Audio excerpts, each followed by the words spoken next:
And Jim Zeigler, a hometown guy, and he's back here politicking. I don't know if that's a good term or not. It's a good term. Many of you know Jim from his time here in Silicon, his family here. And Jim, we've got, about 4 days or so before the election? That's runoff? right. No, it's voting day this Tuesday.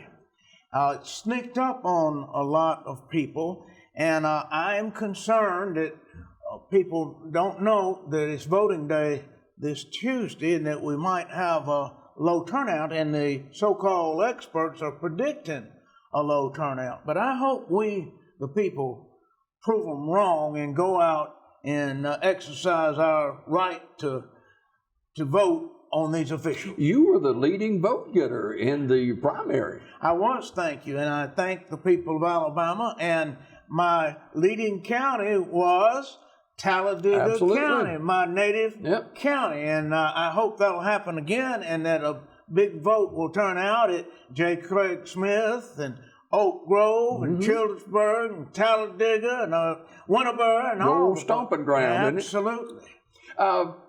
What does Secretary of State do? What is that position? Jim Devil, the main thing is the Chief Elections Administrator, and I have been concerned about irregularities in elections since 2000 in that famous Bush-Gore election in Florida. Hanging Chad? Oh, man. And after that, the National Republican Party decided to recruit a team of election lawyers to go to Florida. That's where many of the problems were. Before the election and on election day in 2004, 8, and 12, I was one of them, and I went down there before the election and studied soft spots, particular problems that could arise and be taken advantage of by the other side. And then I manned a hotline on election days where citizens or election officials or poll watchers could call in to report things or ask questions. And so I got a hands-on training in 3 national elections about how to prevent election problems. And I will bring that to the Secretary of State's office.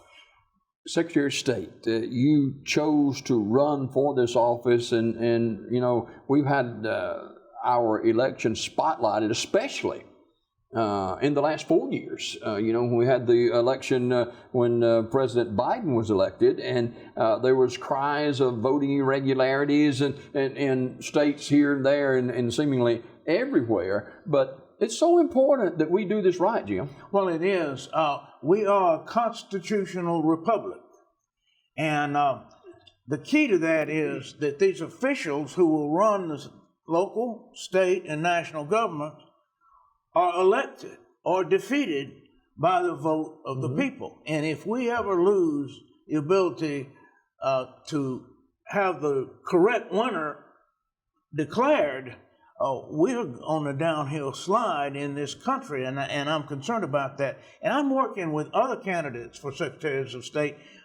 There was an America First Secretary of State Candidates Coalition put together so we can work together trying to be sure the election's fair before Republicans trying to take over the House and the Senate this year and the White House in 24. And I was selected by the America First Coalition of Secretary of State candidates. And I'll be able to work with them across the nation to try to make sure that we are vigilant. The price of freedom is eternal vigilance. You can't ever sit back and say, we've got this made.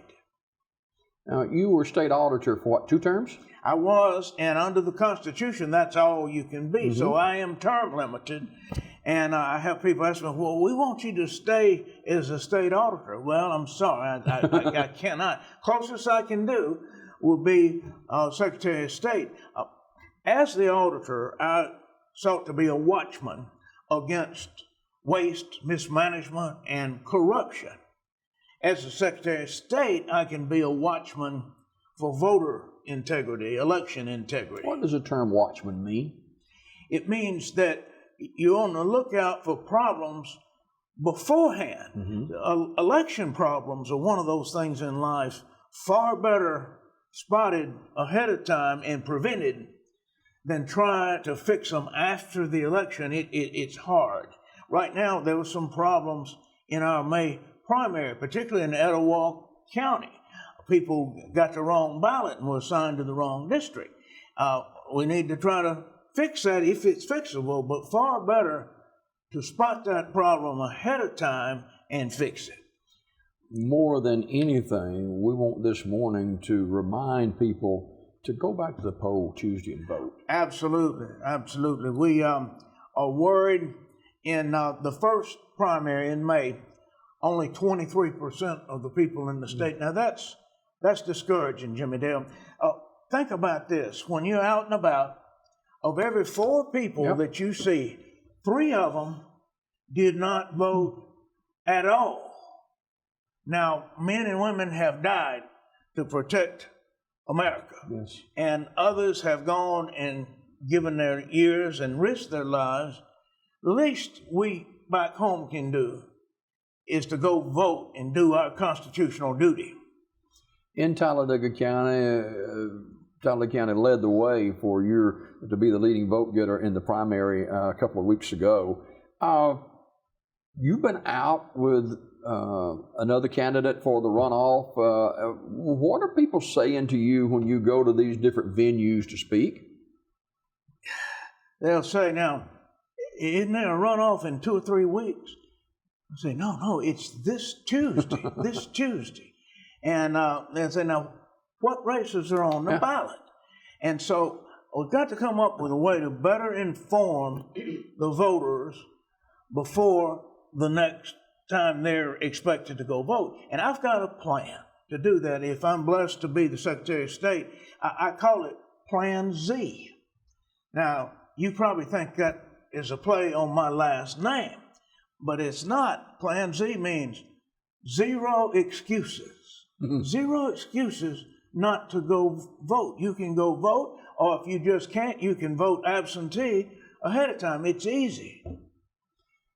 When you were state auditor, you were one of the least liked men in Montgomery for 8 years. Guilty.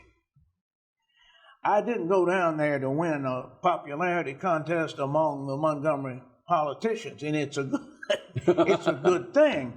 I questioned things that needed to be questioned, and somebody doesn't like that. They slashed my budget 4 times during the 7 years I've been state auditor. They went juvenile. This was childish. They took away my parking spot and all my staff's parking spot. They took my staff's offices that had always been in the State House, and they ejected them. But that didn't dissuade you at all. Well, no, that it ticked me off, and therefore encouraged me. I just went about it. What are they going to do? Take our office space again? No, they'd already played their hand. So I just kept on attempting to be a watchman for the taxpaying public. Who is Jim Zeigler? For people maybe watching this morning, who is this guy with the red, white, and blue shirt on? He wears a red, white, and blue tie and all that. Who is Jim Zeigler? Well, I'm a Sylacauga boy. I was born here and raised out in Oak Grove, the Sylacauga community. Of course, my dad, who was mayor of Oak Grove for 20 years, he said Sylacauga was a suburb of Oak Grove, and they are side by side. So graduated from Sylacauga High, and I still come back every year and play in the Sylacauga High School Aggie Marching $500,000 band. The name's about that long, and we'll be back again in September on a Friday night to play with the student band, and it's just a walk down memory lane. I was there under legendary band director Fess Simpkins, and since then we've had Buddy Simpkins and David Simpkins. 75 years of the Simpkins as band directors. Now that's a record in the United States. Yeah. Jim Zeigler, I guess, this morning, candidate for Republican. runoff race for Secretary of State coming up Tuesday. Jim, I've heard people say this about you, and they've said it about me. We've got more miles behind us than we've got ahead of us. What keeps you ticking? What keeps you moving? Why would you run for this office in the twilight of our careers? Well, my father was blessed to live to age 98 years and 11 months. And he stayed quite active until he was 96. And I hope that I have inherited those genes. I got a lot from my father. Blois Zeigler was his name. Blois, unusual name, rhymes with voice. So he was Blois, and I'm the voice of the people. Yeah. And he encouraged me and gave me some of the work ethic and the desire to listen to everybody, but then do the right thing. I can't let you go before I ask, what is the answer to our woes in America? It's not going to be completely a political answer. It's a spiritual problem, and there's going to be a spiritual answer. Like the senseless murder up at the Episcopalian Church in Vestavia Hills, Alabama. You're going up in that area later today? I certainly am, and it's a sad thing. A lot of these people have no self-esteem. Nobody's ever paid any attention to them. And so they go out and shoot up a school or a church or something, and all of a sudden they're on TV. We've got to not only pray, that's not enough, but then come up with a plan, the 2 P's. Pray and then plan and then participate in a way to safeguard our people. Why should they go to the polls? Those that are watching this morning and voting for Republican in the in Secretary of State Republican primary runoff this Tuesday, why should they vote for Jim Zeigler again? We've never had a Talladega County native as the Secretary of State, and I could help the people and the leaders here. I have a track record of being the watchman for the people in one job, and the Bible tells us he that is faithful in that which is least is faithful also in much, meaning how you did in the lower job is the indication of how you're going to do in the higher job, and that's the main reason. All right. Next Tuesday is primary runoff day. Polls open at 7 o'clock and close at 7 p.m. We urge you to get back to the polls and vote Jim Zeigler. He is a candidate for the Secretary of State Republican Party. And is there a fall campaign as well? Oh, yes, there is. I'll be back, Jimmy Okay. Dale. I have a Democrat nominee. She's got a solid resume, so I can't take it for granted. And I have a Libertarian Party candidate. And the Democrats have got a strategy. They think that Libertarian would take 10 or 15% of the vote away from me, therefore making the Democrat competitive. Isn't that a strategy? Yeah. Jim Zeigler, I guess, this morning. More Daybreak just ahead. Don't go away.